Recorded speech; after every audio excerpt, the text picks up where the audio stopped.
नमस्कार, मैं हूं मनीषा और आप सुन रहे हैं स्टोरी कार्ड पे एक और नई कहानी। आज जो कहानी मैं आपको सुनाने वाली हूं वो है मुंशी प्रेमचंद जी की कहानी शिकार। बड़ी अच्छी कहानी है, ध्यान से सुनिएगा। फटे वस्त्रों वाली मुनिया ने रानी वसुधा के चांद से मुखड़े की ओर सम्मान भरी आंखों से देखकर राजकुमार को गोद में उठाते हुए कहा, हम गरीबों का इस तरह कैसे निभाव हो सकता है महारानी। मेरे तो अपने आदमी से एक दिन न पटे, मैं तो उसे घर में बैठने न दूं। ऐसी ऐसी गालियां सुनाऊं कि छठी का दूध याद आ जाए। रानी वसुधा ने गंभीर विनोद के भाव से कहा, क्यों, वह कहेगा नहीं? तू मेरे बीच में बोलने वाली कौन है? मेरी जो इच्छा होगी वह करूंगा। तू अपना रोटी कपड़ा मुझसे लिया कर। तुझे मेरी दूसरी बातों से क्या मतलब? मैं तेरा गुलाम नहीं हूं। मुनिया 3 ही दिन से यहाँ लड़कों को खिलाने के लिए नौकर हुई थी। पहले 2-4 घरों में चौका बर्तन कर चुकी थी, पर रानियों से अदब से बात करना अभी तक नहीं सीख पाई थी। उसका सूखा हुआ सांवला चेहरा उत्तेजित हो उठा। कर्कश स्वर में बोली, जिस दिन ऐसी बातें मुंह से निकालेगा ना, मूछें उखाड़ लूंगी सरकार। वह मेरा गुलाम नहीं है तो क्या मैं उसकी लौंडी हूं? अगर वह मेरा गुलाम है तो मैं उसकी लौंडी हूं। मैं आप नहीं खाती, उसे खिला देती हूं, क्योंकि वह मर्द बच्चा है। पल्लेदारी में उसे बहुत कसाला करना पड़ता है। आप चाहे फटे कपड़े पहनो, पर उसे फटे पुराने नहीं पहनने देती। जब मैं उसके लिए इतना करती हूँ तो मजाल है कि वह मुझे आंखें दिखाए। अपने घर को आदमी इसलिए तो छाता छोपता है ना कि उससे बरखा बूंदी में बचाव हो सके। अगर यह डर लगा रहे कि घर न जाने कब गिर पड़ेगा तो ऐसे घर में कौन रहेगा? उससे तो ऊख की छांव ही कहीं अच्छी। कल न जाने कहाँ बैठा गाता बजाता रहा। 10 बजे रात को घर आया। मैं रात भर उससे बोली ही नहीं। लगा पैरों पड़ने, घिघियाने। तब मुझे दया आ गई। यही मुझ में एक बुराई है, मुझसे उसकी रोनी सूरत देखी नहीं जाती। इसी से वह कभी कभी बहक जाता है, पर अब मैं पक्की हो गई हूँ। फिर किसी दिन झगड़ा किया ना तो या तो वही रहेगा या मैं रहूंगी। क्यों मैं किसी की धौंस सहूं सरकार? जो बैठ कर खाए वह धौंस सहे। यहाँ तो बराबर की कमाई करती हूँ। वसुधा ने उसी गंभीर भाव से फिर पूछा, अगर वह तुझे बैठकर खिलाता तब उसकी धौंस सहती? मुनिया जैसे लड़ने पर उतारू हो गई। बोली, बैठाकर कोई क्या खिलाएगा सरकार? मर्द बाहर काम करता है तो हम भी घर में काम करती हैं कि घर के काम में कुछ लगता ही नहीं। बाहर के काम से तो रात को छुट्टी मिल जाती है, घर के काम से तो रात को भी छुट्टी नहीं मिलती। पुरुष यह चाहे कि मुझे घर में बैठाकर आप सैर सपाटा करे तो मुझसे तो नहीं सहा जाएगा। यह कहती हुई मुनिया राजकुमार को लिए हुए बाहर चली गई। वसुधा ने थकी हुई रुआंसी आंखों से खिड़की की ओर देखा। बाहर हरा भरा बाग था, जिसके रंग बिरंगे फूल यहाँ से साफ नजर आ रहे थे, और पीछे एक विशाल मंदिर आकाश में अपना सुनहला मस्तक उठाए सूर्य से आंखें मिला रहा था। स्त्रियां रंग बिरंगे वस्त्राभूषण पहने पूजन करने आ रही थी। मंदिर की दाहिनी तरफ तालाब में कमल प्रभात के सुनहले आनंद से मुस्कुरा रहे थे, और कार्तिक की शीत रवि छवि जीवन ज्योति लुटाती फिरती थी। पर प्रकृति की यह सुरम्य शोभा वसुधा को कोई हर्ष न प्रदान कर सकी। उसे जान पड़ा कि प्रकृति उसकी दशा पर व्यंग से मुस्कुरा रही है। उसी सरोवर के तट पर केवट का एक टूटा फूटा झोपड़ा किसी अभागिनी वृद्धा की भांति रो रहा था। वसुधा की आंखें सजल हो गईं।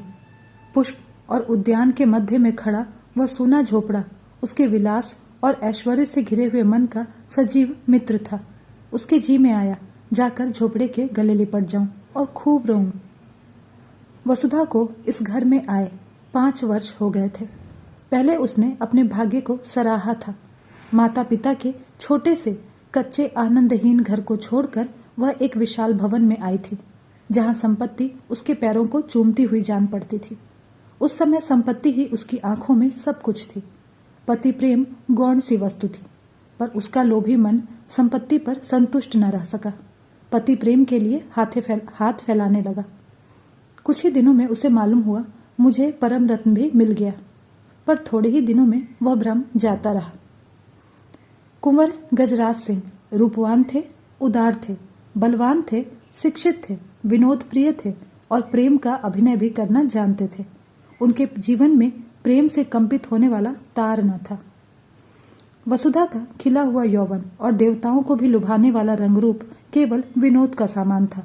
घुड़दौड़ और शिकार, सट्टे और मकार जैसे सनसनी पैदा करने वाले मनोरंजन में दबकर पीला और निर्जीव हो गया था। और प्रेम से वंचित वसुधा की प्रेम तृष्णा अब अपने भाग्य को रोया करती थी। दो दो पुत्र रत्न पाकर भी वह सुखी न थी। कुंवर साहब 1 महीने से ज्यादा हुआ शिकार खेलने गए और अभी तक लौटकर नहीं आए। और यह ऐसा पहला ही अवसर न था। हाँ, अब उनकी अवधि बढ़ गई थी। पहले वह 1 सप्ताह में लौट आते थे, फिर 2 सप्ताह का नंबर चला और अब कई बार से 1 महीने की खबर लेने लगे। साल में 3-3 महीने शिकार की भेंट हो जाते थे। शिकार से लौटते तो घुड़दौड़ का राग छिड़ता। कभी मेरठ, कभी पूना, कभी बंबई, कभी कलकत्ता। घर पर ही रहते तो अधिकतर लंपट रईस जादों के साथ गप्पे उड़ाया करते। पति के यह रंग ढंग देखकर वसुधा मन ही मन कुड़ती और घुलने जाती थी। कुछ दिनों से हल्का हल्का ज्वर भी रहने लगा था। वसुधा बड़ी देर तक बैठी उदास आंखों से यह दृश्य देखती रही। फिर टेलीफोन पर आकर उसने रियासत के मैनेजर से पूछा, कुंवर साहब का क्या कोई पत्र आया? फोन ने जवाब दिया, जी हाँ, अभी खत आया है। कुंवर साहब ने एक बहुत बड़े शेर को मारा है। वसुधा ने जलकर कहा, मैं यह नहीं पूछती आने को कब लिखा है। आने के बारे में तो कुछ भी नहीं लिखा हुजूर। यहाँ से उनका पड़ाव कितनी दूर है? यहाँ से 200 मील से कम ना होगा। पीलीभीत के जंगलों में शिकार हो रहा है। मेरे लिए 2 मोटरों का इंतजाम कर दीजिए, मैं आज ही वहां जाना चाहती हूँ। फोन ने कई मिनट बाद जवाब दिया, 1 मोटर तो वह साथ ले गए हैं, एक हाकिम जिला के बंगले पर भेज दी गई, तीसरी बैंक के मैनेजर की सवारी में, चौथी की मरम्मत हो रही है। वसुधा का चेहरा क्रोध से तमतमा उठा। बोली, किसके हुक्म से बैंक के मैनेजर और हाकिम जिला को मोटरें भेजी गई? आप दोनों इसी वक्त मंगवा लीजिए, मैं आज जरूर जाऊंगी। उन दोनों साहबों के पास हमेशा मोटरें भेजी जाती रही हैं, इसीलिए मैंने भेज दी। अब आप हुक्म दे रही हैं तो मंगवा लूंगा। वसुधा ने फोन से आकर सफर का सामान ठीक करना शुरू किया। उसने उसी आवेश में आकर अपना भाग्य निर्णय करने का निश्चय कर लिया था। परित्यक्तता की भांति पड़ी रहकर जीवन को समाप्त नहीं करना चाहती थी। वह जाकर कुंवर साहब से कहेगी, अगर आप समझते हैं कि मैं आपकी संपत्ति की लौंडी बनकर रहूं तो यह मुझसे नहीं होगा। आपकी संपत्ति आपको मुबारक हो। मेरा अधिकार आपकी संपत्ति पर नहीं, आपके ऊपर है। अगर आप मुझसे जौ भर हटना चाहते हैं तो मैं आपसे हाथ भर हट जाऊंगी। इसी तरह की और कितनी ही विराग भरी बातें उसके मन में बगुलों की भांति उठ रही थी। तभी डॉक्टर साहब ने द्वार पर आकर पुकारा, मैं अंदर आऊं? वसुधा ने नम्रता से कहा, आज क्षमा कीजिएगा, मैं जरा पीलीभीत जा रही हूं। डॉक्टर ने आश्चर्य से कहा, आप पीलीभीत जा रही हैं? आपका ज्वर चढ़ जाएगा। इस दशा में मैं आपको जाने की सलाह न दूंगा। वसुधा ने विरक्त स्वर में कहा, बढ़ जाएगा? बढ़ जाए, मुझे इसकी चिंता नहीं। वृद्ध डॉक्टर पर्दा उठाकर आ गया और वसुधा के चेहरे की ओर ताकता हुआ बोला, लाइए मैं टेम्परेचर ले लूं। अगर टेम्परेचर बढ़ा होगा तो मैं आपको हरगिज न जाने दूंगा। टेम्परेचर लेने की कोई जरूरत नहीं, मेरा इरादा पक्का हो गया है। स्वास्थ्य पर ध्यान रखना आपका पहला कर्तव्य है। वसुधा ने मुस्कुराकर कहा, आप निश्चिंत रहिए, मैं इतनी जल्दी मरी नहीं जा रही हूं। फिर अगर किसी बीमारी की दवा मौत ही हो तो आप क्या करेंगे?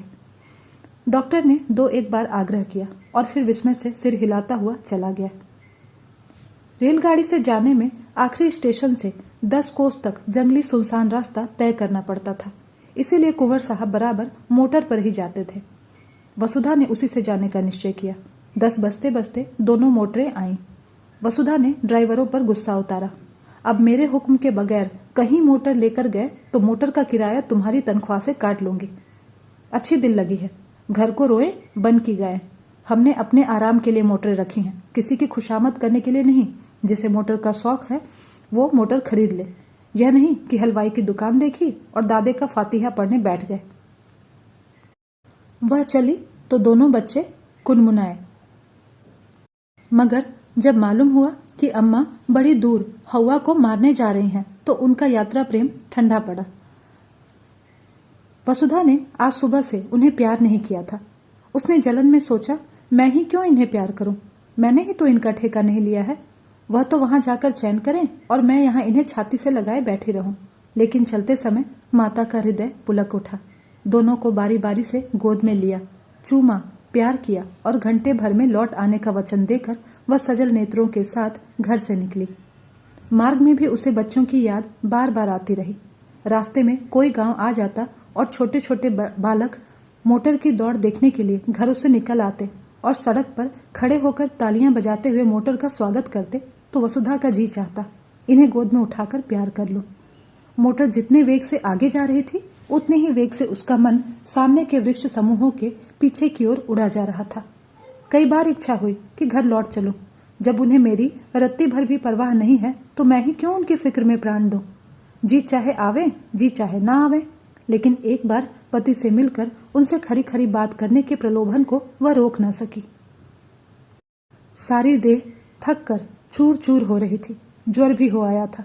सिर पीड़ा से फटा जाता था, पर वह संकल्प से सारी बाधाओं को दबाते हुए आगे बढ़ती जाती थी। यहाँ तक कि जब वह 10 बजे रात को जंगल के उस डाक बंगले में पहुंची तो उसे तन बदन की सुधि न थी। जोर का ज्वर चढ़ा हुआ था और शोर की आवाज सुनते ही कुंवर साहब बाहर निकलकर आ गए और पूछा, तुम यहाँ कैसे आए? कुशल तो है? शोफर ने समीप आकर कहा, रानी साहब आई हैं हुजूर, रास्ते में बुखार हो गया, बेहोश पड़ी हुई हैं। कुंवर साहब ने वहीं खड़े कठोर स्वर में पूछा, तो तुम उन्हें वापस क्यों नहीं ले गए? क्या तुम्हें मालूम नहीं था यहाँ कोई वैद्य हकीम नहीं है? शोफर ने सिटपिटाकर जवाब दिया, हुजूर वह किसी तरह मानती ही नहीं थी, तो मैं क्या करता? कुंवर साहब ने डांटा, चुप रहो, बातें ना बनाओ। तुमने समझा होगा शिकार की बहार देखेंगे और पड़े पड़े सोएंगे। तुमने वापस चलने को कहा ही नहीं होगा। शोफर, वह मुझे डांटती थी हुजूर। तुमने कहा था? मैंने कहा तो नहीं हुजूर। बस तो चुप रहो, मैं तुमको भी पहचानता हूँ। तुम्हें मोटर लेकर इसी वक्त लौटना पड़ेगा। और कौन कौन है साथ में? शोफर ने दबी जबान में कहा, एक मोटर पर बिस्तर और कपड़े हैं, एक पर खुद रानी साहब हैं। यानी और कोई साथ नहीं है? हुजूर मैं तो हुक्म का ताबेदार हूँ, बस चुप रहो। यूं झल्लाते हुए कुंवर साहब वसुधा के पास गए और आहिस्ता से पुकारा। जब कोई जवाब नहीं मिला तो उन्होंने धीरे से उसके माथे पर हाथ रखा। सिर गर्म तवा हो रहा था। उस ताप ने मानो उनकी सारी क्रोध ज्वाला को खींच लिया। लपक कर बंगले में आए और सोए हुए आदमियों को जगवाया, पलंग बिछवाया। अचेत वसुधा को गोद में उठाकर कमरे में ले आए और पलंग पर लिटा दिया। फिर उसके सिराहने खड़े होकर उसे व्यथित नेत्रों से देखने लगे। उस धूल से भरे मुखमंडल और बिखरे हुए रज रंजित केशों में आज उन्होंने आग्रहमय प्रेम की झलक देखी थी। अब तक उन्होंने वसुधा को विलासिनी के रूप में देखा था, जिसे उनके प्रेम की परवाह नहीं थी, जो अपने बनाव श्रृंगार में ही मगन रहती थी। आज धूल के पाउडर और पोमेड में वह उसके नारित्व का दर्शन कर रहे थे। उसमें कितना आग्रह था, कितनी लालसा थी। अपनी उड़ान के आनंद में डूबी हुई अब वह पिंजरे के द्वार पर आकर पंख फड़फड़ा रही थी। पिंजरे का द्वार खुलकर क्या उसका स्वागत न करेगा? रसोइये ने पूछा, क्या सरकार अकेले आई हैं?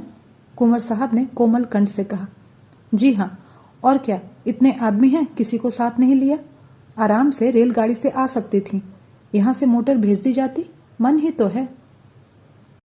कितने जोर का बुखार है कि हाथ नहीं रखा जाता। जरा सा पानी गर्म करो और देखो कुछ खाने को बना लो।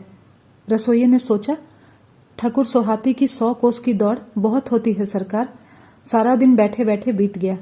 कुंवर साहब ने वसुधा के सिर के नीचे तकिया सीधा करते हुए कहा, कचुमर तो हम लोगों का निकल जाता है, 2 दिन तक कमर सीधी नहीं होती, फिर इनकी क्या बात है। ऐसी बेहुदा सड़क तो दुनिया में ना होगी। यह कहते हुए उन्होंने एक शीशी से तेल निकाला और वसुधा के सिर में मलने लगे। वसुधा का ज्वर 21 दिनों तक नहीं उतरा। घर के डॉक्टर आए, दोनों बालक, मुनिया, नौकर चाकर सभी आ गए। जंगल में मंगल हो गया। वसुधा खाट पर पड़ी पड़ी कुंवर साहब की शुश्रूषाओं में अलौकिक आनंद और असंतोष का अनुभव करती थी। वह दोपहर दिन चढ़े तक सोने के आदी थे। कितने सवेरे उठते, उसके पथ्य और आराम की जरा जरा सी बातों का कितना ख्याल रखते। जरा देर के लिए स्नान और भोजन करते जाते, फिर आकर बैठ जाते। एक तपस्या सी कर रहे थे। उसका स्वास्थ्य बिगड़ता जाता था। चेहरे पर स्वास्थ्य की लाली न थी। कुछ व्यस्त से रहते थे। एक दिन वसुधा ने कहा, तुम आजकल शिकार खेलने क्यों नहीं जाते? मैं तो शिकार खेलने ही आई थी, मगर न जाने किस बुरी साइड से चली कि तुम्हें इतनी तपस्या करनी पड़ गई। अब मैं बिल्कुल अच्छी हूँ, जरा आईने में अपनी सूरत तो देखो। कुंवर साहब को इतने दिनों शिकार का कभी ध्यान ही नहीं आया था, इसकी चर्चा ही नहीं होती थी। शिकारियों का आना जाना, मिलना जुलना बंद था। एक बार साथ के एक शिकारी ने किसी शेर का जिक्र किया था। कुंवर साहब ने उसकी ओर कुछ ऐसी कड़वी आंखों से देखा कि वह सूख सा गया। वसुधा के पास बैठने और उससे कुछ बातें करते, उसका मन बहलाने, दवा और पथ्य बनाने में ही उन्हें आनंद मिलता था। उनका भोग विलास जीवन के इस कठोर व्रत में जैसे बुझ सा गया। वसुधा की एक हथेली पर उंगलियों से रेखा खींचने में मग्न थे। शिकार की बात किसी और के मुंह से सुनी होती तो फिर उसी आग्नेय नेत्रों से देखते। वसुधा के मुंह से यह चर्चा सुनकर उन्हें दुख हुआ। वह उन्हें इतना शिकार का आसक्त समझती है। अमर्ष भरे स्वर में बोले, हाँ, शिकार खेलने का इससे अच्छा और कोई अवसर तो मिलेगा नहीं। वसुधा ने आग्रह किया, मैं तो अब अच्छी हूं, सच देखो, आईने की ओर दिखाकर। मेरे चेहरे पर वह पीलापन नहीं रहा। तुम अलबत्ता जरूर बीमार से लगे जाते हो। जरा मन बहल जाएगा। बीमार के पास बैठने से आदमी सचमुच बीमार हो जाता है। वसुधा ने साधारण सी बात कही थी, पर कुंवर साहब के हृदय पर वह चिंगारी के समान लगी। इधर वह अपने शिकार के खप्त पर कई बार पछता चुके थे। अगर वह शिकार के पीछे यूं न पड़ते तो वसुधा यहाँ क्यों आती और क्यों बीमार पड़ती? उन्हें मन ही मन इसका बड़ा दुख था। इस वक्त कुछ न बोले, शायद कुछ बोला ही नहीं गया। फिर वसुधा की हथेली पर रेखाएं बनाने लगे। वसुधा ने उसी सरल भाव से कहा, अब कि तुमने क्या क्या तोहफे जमा किए, जरा मंगाओ, मैं देखूं। उनमें से जो सबसे अच्छा होगा उसे मैं ले लूंगी। अब कि मैं भी तुम्हारे साथ शिकार खेलने चलूंगी। बोलो, मुझे ले चलोगे ना? मैं मानूंगी नहीं, बहाने मत करना। अपने शिकारी तोहफे दिखाने का कुंवर साहब को मरज था। सैकड़ों ही खालें उन्होंने जमा कर रखी थी। उनके कई कमरों में फर्श, गद्दे, कोच, कुर्सियां, मोढ़े सब खालों के ही बने हुए थे। ओढ़ना और बिछौना भी खालों का ही बना हुआ था। बाघंबरों के कई सूट उन्होंने बनवा रखे थे। शिकार में वही सूट पहनते थे। अब की भी बहुत से सींग, सिर, पंजे, खालें जमा कर रखी थी। वसुधा का इन चीजों से अवश्य मनोरंजन होगा। यह न समझे कि वसुधा ने सिंह द्वार से प्रवेश न पाकर चोर दरवाजे से घुसने का प्रयत्न किया है। जाकर वह चीजें उठवा लाए, लेकिन आदमियों को पर्दे की आड़ में खड़ा करके पहले अकेले ही उसके पास गए। डरते थे कि कहीं मेरी उत्सुकता वसुधा को बुरी न लग जाए। वसुधा ने उत्सुक होकर पूछा, चीजें नहीं लाए? लाया हूं, मगर कहीं डॉक्टर साहब न हो। डॉक्टर ने पढ़ने लिखने को मना किया था। तोहफे लाए गए। कुंवर साहब एक एक चीज निकाल कर दिखाने लगे। वसुधा के चेहरे पर हर्ष की ऐसी लाली हफ्तों से नहीं दिखी थी, जैसे कोई बालक तमाशा देखकर मगन हो रहा हो। बीमारी के बाद हम बच्चों की तरह जिद्दी, उतने ही आतुर, उतने ही सरल हो जाते हैं। जिन किताबों में भी मन नहीं लगा हो वह बीमारी के बाद पढ़ी जाती हैं। वसुधा जैसे उल्लास की गोद में खेलने लगी। चीतों की खालें थीं, बाघों की, मृगों की, शेरों की। वसुधा हर एक खाल नई उमंग से देखती, जैसे बाइस्कोप के एक चित्र के बाद दूसरा चित्र आ रहा हो। कुंवर साहब एक एक तोहफे का इतिहास सुनाने लगे। यह जानवर कैसे मारा गया, उसके मारने में क्या क्या बाधाएं पड़ी, क्या क्या उपाय करने पड़े, पहले कहाँ गोली लगी आदि। वसुधा हर एक की कथा आंखें फाड़ फाड़ कर सुन रही थी। इतना सजीव, स्फूर्तिमय आनंद उसे आज तक किसी कविता, संगीत या आमोद में भी नहीं मिला था। सबसे सुंदर एक सिंह की खाल थी, वही उसने छांटी। कुंवर साहब की यह सबसे बहुमूल्य वस्तु थी। उसे वह अपने कमरे में लटकाने को रखे हुए थे। बोले, तुम बाघंबरों में से कोई ले लो, यह तो कोई अच्छी चीज नहीं। वसुधा ने खाल को अपनी ओर खींचकर कहा, रहने दीजिए अपनी सलाह, मैं खराब ही लूंगी। कुंवर साहब ने जैसे अपनी आंखों से आंसू पोंछ कर कहा, तुम वही ले लो, मैं तो तुम्हारे ख्याल से कह रहा था, मैं फिर वैसा ही मार लूंगा। तो मुझे तुम चकमा देते थे? चकमा कौन देता था? अच्छा, खाओ मेरे सिर की कसम कि यह सबसे सुंदर खाल नहीं है। कुंवर साहब ने हार की हंसी हंसकर कहा, कसम क्यों खाएं? इस एक खाल के लिए ऐसी ऐसी 1,00,000 खालें हों तो भी तुम्हारे ऊपर न्योछावर कर दूं। जब शिकारी सब खालें लेकर चला गया तो कुंवर साहब ने कहा, मैं इस खाल पर काले ऊन से अपना समर्पण लिखूंगा। वसुधा ने थकान से पलंग पर लेटते हुए कहा, अब मैं भी शिकार खेलने चलूंगी।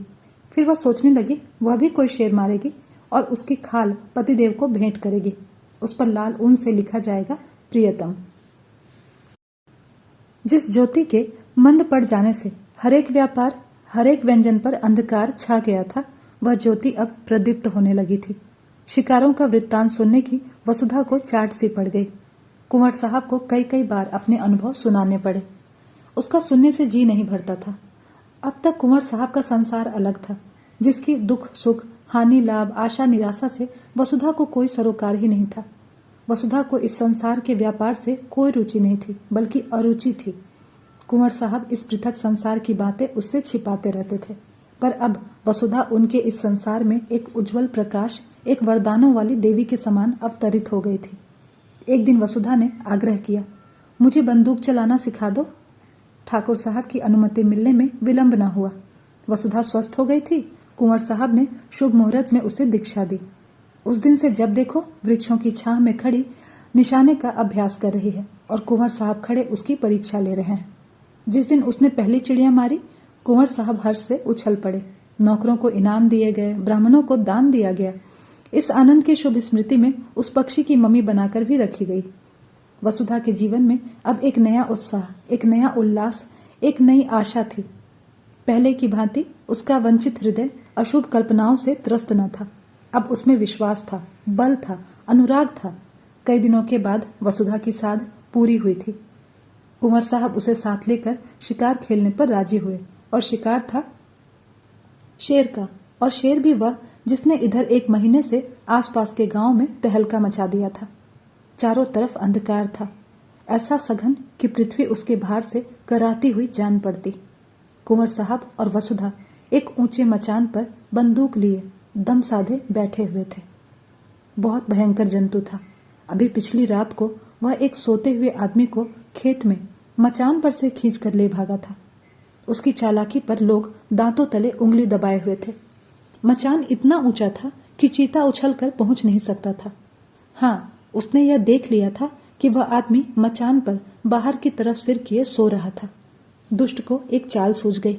वह पास के गांव में गया और वहां से एक लंबा बांस उठा लाया। बांस के एक सिरों को उसने दांतों से कुचला और जब उसकी कच्ची सी बन गई तो उसे न जाने अगले पंजों या दांतों से उठाकर सोने वाले आदमी के बालों में फिराने लगा। वह जानता था बाल बांस के रेशों में फंस जाएंगे। एक झटके में वह अभागा आदमी नीचे आ गिरा। इसी मानस भक्षी चीते की घात में दोनों शिकारी बैठे हुए थे। नीचे कुछ दूर पर भैंसा बांध दिया गया था और शेर के आने की राह देखी जा रही थी। कुंवर साहब शांत थे, पर वसुधा की छाती धड़क रही थी। जरा सा भी पत्ता खड़कता तो वह चौंक पड़ती और बंदूक सीधी करने के बदले में चौंक कर कुंवर साहब से चिपक जाती। कुंवर साहब बीच बीच में उसकी हिम्मत बंधाते जाते थे। जो ही भैंसे पर आया, मैं उसका काम तमाम कर दूंगा। तुम्हारी गोली की नौबत आने ही नहीं पाएगी। वसुधा ने सिहर कर कहा, और जो कहीं निशाना चूक गया तो उछलेगा, तो फिर दूसरी गोली चलेगी। तीनों बंदूकें तो भरी हुई रखी हुई हैं। तुम्हारा जी तो नहीं घबराता? बिल्कुल नहीं। मैं तो चाहती हूं पहला मेरा निशाना होता। पत्ते खड़खड़ा उठे। वसुधा चौंक कर पति के कंधों से लिपट गई। कुंवर साहब ने उसकी गर्दन में हाथ डालकर कहा, दिल मजबूत करो प्रिय। वसुधा ने लज्जित होकर कहा, नहीं नहीं, मैं डरती नहीं। जरा चौंक पड़ी थी। सहसा भैंसे के पास 2 चिंगारियां सी चमक उठी। कुंवर साहब ने धीरे से वसुधा का हाथ दबाकर शेर के आने की सूचना दी और सतर्क हो गए। जब शेर भैंसे पर आ गया तो उन्होंने निशाना मारा। खाली गया। दूसरा फायर किया। चीता जख्मी तो हुआ पर गिरा नहीं। क्रोध से पागल होकर इतनी जोर से गरजा कि वसुधा का कलेजा दहल उठा। कुंवर साहब तीसरा फायर करने ही जा रहे थे कि चीते ने मचान पर जस्त मारी। उसके अगले पंजे के धक्के से मचान ऐसा हिला कि कुंवर साहब हाथ में बंदूक लिए झोंके से नीचे गिर पड़े। कितना भीषण अवसर था। अगर एक पल का भी विलंब होता तो कुंवर साहब की खैरियत नहीं थी। शेर की जलती हुई आंखें वसुधा के सामने चमक रही थीं। उसकी दुर्गंधमय सांस देह में लग रही थी। हाथ पांव फूले हुए थे। आंखें भीतर की ओर सिकुड़ी जा रही थीं, पर इस खतरे ने जैसे उसकी नाड़ियों में बिजली भर दी थी। उसने अपनी बंदूक संभाली। शेर के और उसके बीच में 2 हाथ से ज्यादा अंतर न था। वह उचक कर आना ही चाहता था कि वसुधा ने बंदूक की नली उसकी आंखों में डालकर बंदूक छोड़ी। धाएं। शेर के पंजे ढीले पड़ गए, नीचे गिर पड़ा। अब समस्या और भी भीषण थी।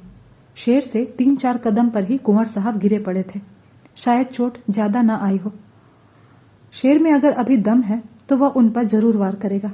वसुधा के प्राण आंखों में थे और बल कलाइयों में। इस वक्त कोई उसकी देह में भाला भी चुभो देता तो उसे खबर न होती। वह अपने होश में न थी। उसकी मूर्छा ही चेतना का काम कर रही थी। उसने बिजली की बत्ती जलाई। देखा, शेर उठने की चेष्टा कर रहा है। दूसरी गोली सिर पर मारी और उसके साथ ही रिवॉल्वर लिए नीचे कूदी। शेर जोर से गुर्राया। वसुधा ने उसके मुंह के सामने रिवॉल्वर खाली कर दिया। कुंवर साहब संभल कर खड़े हो गए। दौड़कर उसे छाती से चिमटा लिया। अरे, यह क्या? वसुधा बेहोश थी।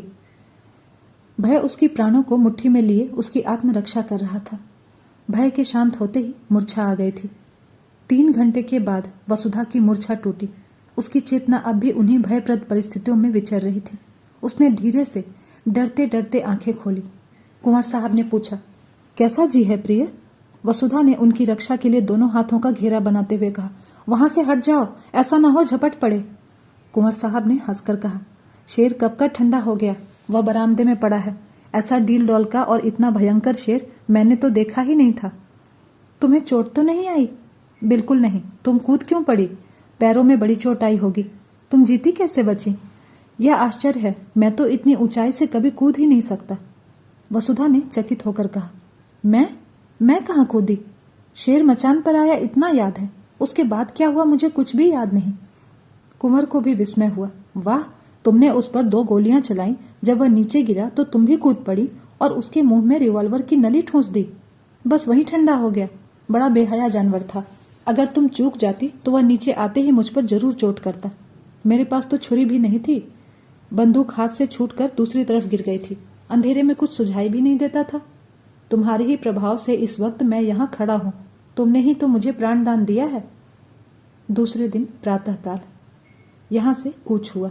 जो घर वसुधा को फाड़े जाता था, आज उसमें बैठकर उसे ऐसा आनंद आया जैसे किसी बिछुड़े मित्र से मिली हो। हर एक वस्तु उसकी स्वागत करती हुई मालूम होती थी। जिन नौकरों और लौंडियों से वह महीने से सीधे मुंह न बोली थी, उनसे वह आज हंस हंसकर कुशल क्षेम पूछती थी और गले मिलती थी, जैसे अपनी पिछली रुखाइयों की पटौती कर रही हो। संध्या का सूर्य आकाश के स्वर्ण सागर में अपनी नौका खेता हुआ चला जा रहा था। वसुधा खिड़की के सामने कुर्सी पर बैठकर सामने का दृश्य देखने लगी। उस दृश्य में आज जीवन था, विकास था, उन्माद था। केवट का वह सूना झोपड़ा भी आज कितना सुहावना लग रहा था। प्रकृति में मोहिनी भरी हुई थी। मंदिर के सामने मुनिया राजकुमारों को खिला रही थी। वसुधा के मन में आज कुलदेव के प्रति श्रद्धा जागृत हुई, जो बरसों से सोई पड़ी थी। उसने पूजा के सामान मंगवाए और पूजा करने चली। आनंद से भरे भंडार से अब वह कुछ भी दान कर सकती थी। जलते हुए हृदय से ज्वाला के सिवा और क्या निकलती। उसी वक्त कुंवर साहब आकर बोले, अच्छा, पूजा करने जा रही हो? मैं भी वहीं जा रहा था। मैंने एक मनौती मान रखी है। वसुधा ने मुस्कुराती हुई आंखों से पूछा, कैसी मनौती है? कुंवर साहब ने हंसकर कहा, यह तो मैं नहीं बताऊंगा। तो दोस्तों, ये थी मुंशी प्रेमचंद जी की कहानी शिकार। आशा करती हूँ आपको ये कहानी जरूर अच्छी लगी होगी। मिलती हूँ अगले कहानी में। धन्यवाद।